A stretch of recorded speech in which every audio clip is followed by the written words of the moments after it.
मुसळधार पाऊस सुरू असतो. दादरच्या शिवसेना भवनाबाहेर विद्यार्थ्यांच्या आंदोलनानं उग्र रूप धारण केलेलं असतं. त्या आंदोलनावर पोलिसांची करडी नजर असते. अशातच विद्यार्थ्यांची प्रधान यांच्या राजीनाम्याबद्दल घोषणाबाजी सुरू असते. आंदोलन पेटू लागतं. तेच पोलीस आंदोलनावर धावून जातात आणि एक एक जण धरून गाडीत कोंबू लागतात. अशातच एक अभिनेत्री आपल्याला घोषणा देताना दिसते. तिचं नाव म्हणजे आयेशा खान. काळ्या रंगाचा टी शर्ट घालून हात उंचावून सरकारचा निषेध नोंदवताना दिसते. मंडळी, खरं तर दिल्लीतल्या जंतर मंतरवर सुरू झालेला बीजेपीचा हा आवाज आता संपूर्ण देशभर घुमतोय. नीट पेपर फुटी प्रकरणावरून सुरू झालेलं आंदोलन आता फक्त दिल्लीपुरतं मर्यादित राहिलेलं नाहीये, तर मुंबईतही याचे तीव्र पडसाद उमटताना दिसत आहेत. काल मुंबईत पण हेच घडलं. मुलांनी आंदोलन केलं आणि पोलिसांनी एकेकाला धरून ताब्यात घेतलं. आणि याच गोंधळामुळे आता विद्यार्थी संघटनांनी थेट ठाकरेंचे दरवाजे ठोठावल्याचं पाहायला मिळालं. त्यामुळे आता राज ठाकरे आणि उद्धव ठाकरे यांच्या सोबत सुद्धा बैठक सुरू झाल्याचं पाहायला मिळत आहे. नेमकं मुंबईत काय घडतंय? आयेशा खानला पोलिसांनी ताब्यात का घेतलं? त्याने पोलिसांवर कोणते गंभीर आरोप केलेत? मुंबईत काय घडतंय सगळं जाणून घेऊया आजच्या व्हिडिओच्या माध्यमातून. नमस्कार, मी प्रथमेश आणि तुम्ही पाहताय विषयच भारी. मंडळी, महिनाभरापूर्वी देशभरातल्या लाखो विद्यार्थ्यांचं भवितव्य ठरवणाऱ्या नीट परीक्षेचा पेपर फुटल्याचा आरोप झाला आणि इथूनच संतापाची ठिणगी पडली.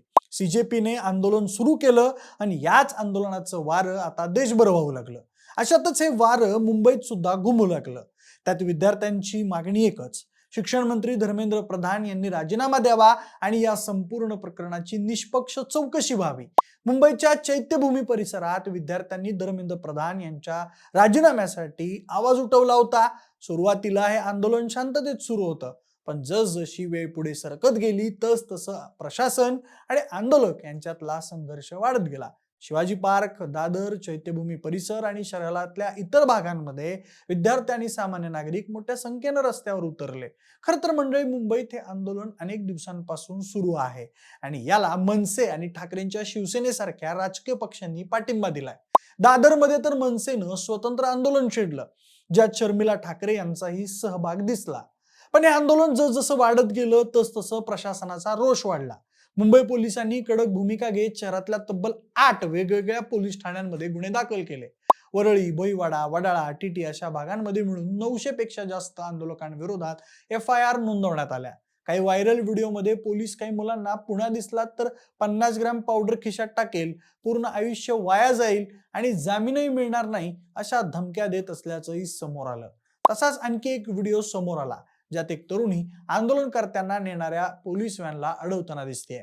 असे एक ना अनेक व्हिडिओ सोशल मीडियावर व्हायरल झाले, ज्यावरून हे स्पष्ट आहे की हे आंदोलन एकट्या दिल्लीपर्यंत मर्यादित राहिलेलं नाही आहे. आणि याच गोंधळात एक नाव प्रचंड चर्चेत आलं. ते नाव म्हणजे अभिनेत्री आयेशा खान. धुरंधर चित्रपटातल्या शरारत गाण्यामुळे आणि बिग बॉस 17मुळे चर्चेत असलेल्या आयेशा खान शिवाजी पार्क मैदानात सीजेपीच्या समर्थनार्थ आंदोलनात सहभागी झाल्या. त्या रस्त्यावर उभ्या होत्या, घोषणाबाजी सुरू होती. तेच आंदोलन सुरू होण्याआधीच पोलिसांनी त्यांना ताब्यात घेतलं. आयेशा खान यांनी हा संपूर्ण प्रकार आपल्या इंस्टाग्राम अकाउंटवरून थेट शेअर केला. पोलीस व्हॅनमधून आणि नंतर वरळी पोलीस ठाण्यातून त्यांनी अनेक व्हिडिओ पोस्ट केले. त्यानंतर जवळजवळ 3 तासांनंतर त्यांची सुटका करण्यात आली. पण तोपर्यंत हा व्हिडिओ सोशल मीडियावर प्रचंड व्हायरल झालेला होता आणि लोकांनी याला पोलिसांची दडपशाही म्हटलं.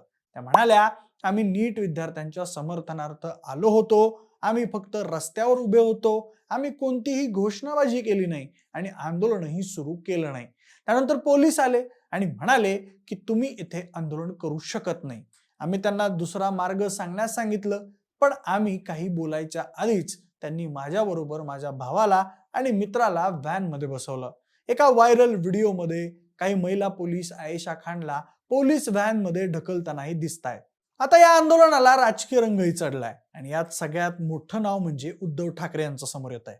उद्धव ठाकरे यांनी थेट दिल्लीतल्या जंतर मंतर आंदोलनस्थळी जाऊन सीजेपी संस्थापक अभिजित दिपके आणि आंदोलक विद्यार्थ्यांची भेट घेतली. खासदार संजय राऊत, अरविंद सावंत आणि अनिल देसाई सुद्धा या भेटी दरम्यान तिथे उपस्थित होते.